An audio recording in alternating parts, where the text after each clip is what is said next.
Hello, Acellus learners. This is Ms. Hillman bringing to you today so much great space information about our sky and how it appears to change.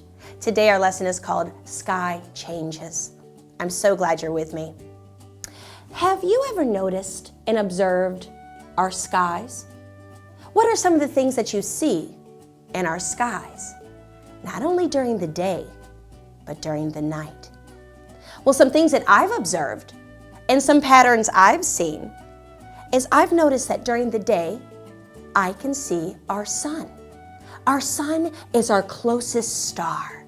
Oh, it's beautiful. It looks appearance of yellows and oranges, and it brings all of our energy to Earth.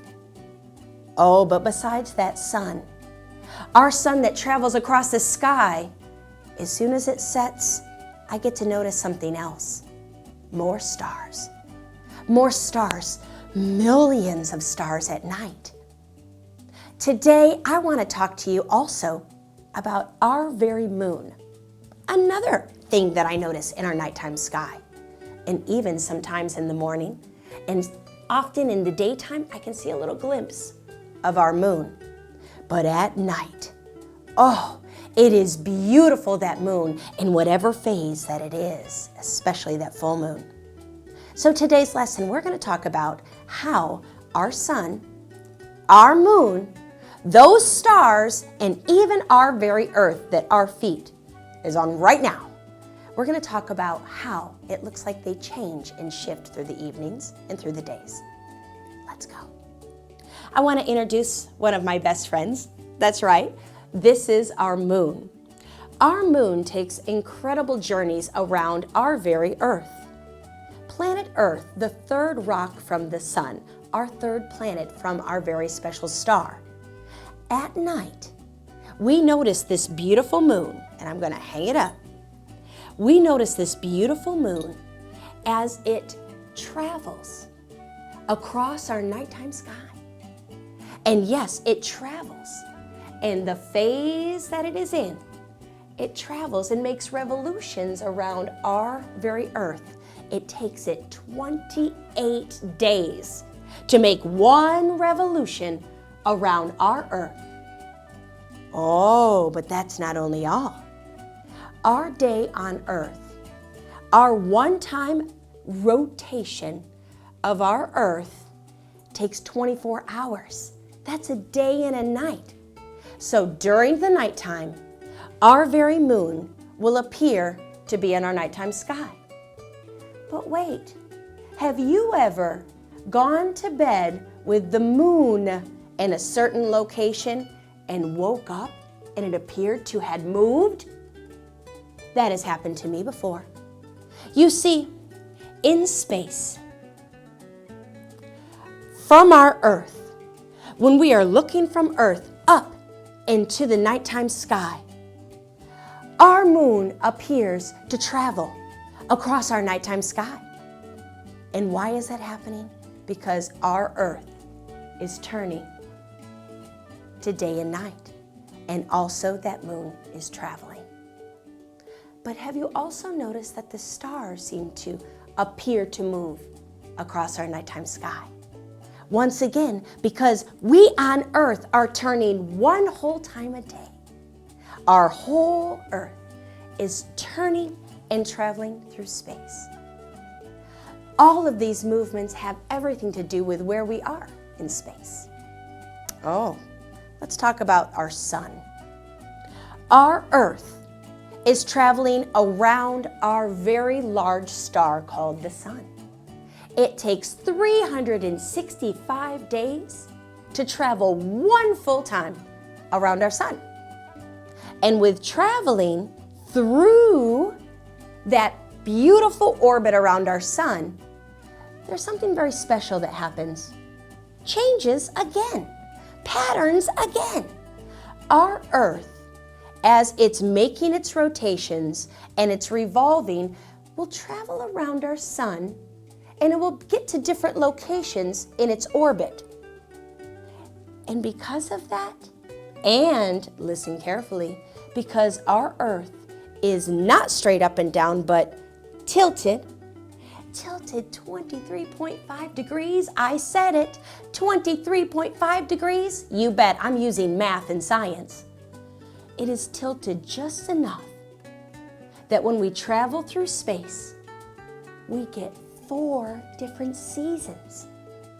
Those 4 seasons are spring, what follows spring, summer, what's after summer, autumn or fall, and then finally the coldest of our seasons, winter.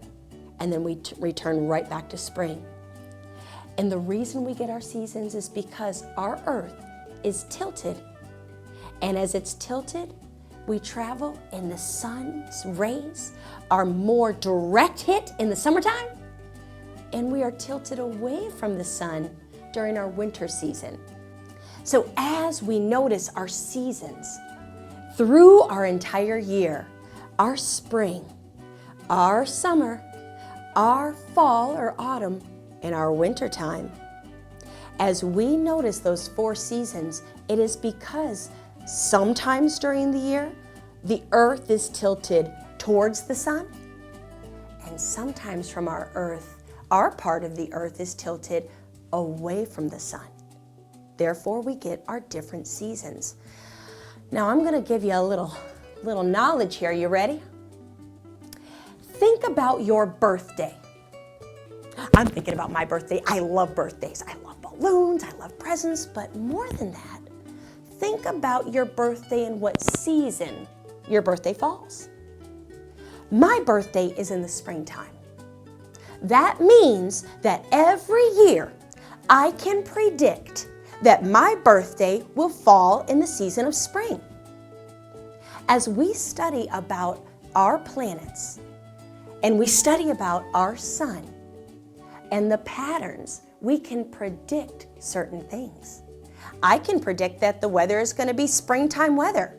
I can predict because in the springtime, we have about the same hours of sunlight and darkness. That's right. Daytime and nighttime are about the same, right around 12 hours and 12 hours in springtime. But guess what? As we travel into summertime, because of our Earth and its beautiful tilt, in summertime, just like you know, we have longer days. That means we can wake up in the morning and we can have more sunlight, and the sun sometimes doesn't go down until, well, even after 8 o'clock at night.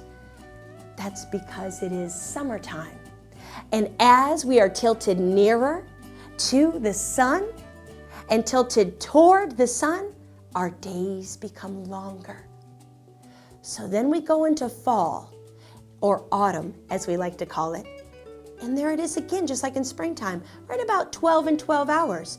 12 hours of daytime, 12 hours of nighttime.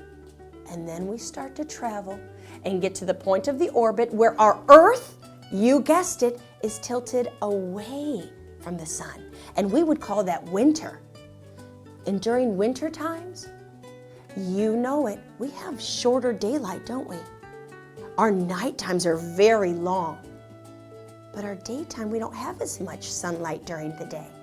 And the sun could even appear to go down and to set as early as 5:30 or 6 o'clock here in the northern hemisphere. So do you understand that our Earth, as it travels around the sun, we receive the seasons, and just like we talked about your birthday being predictable, our seasons are predictable.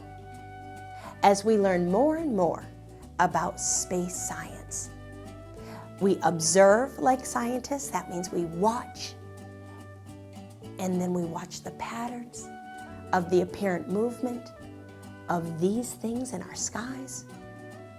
But even more than that, we can predict when different phenomena or science will happen.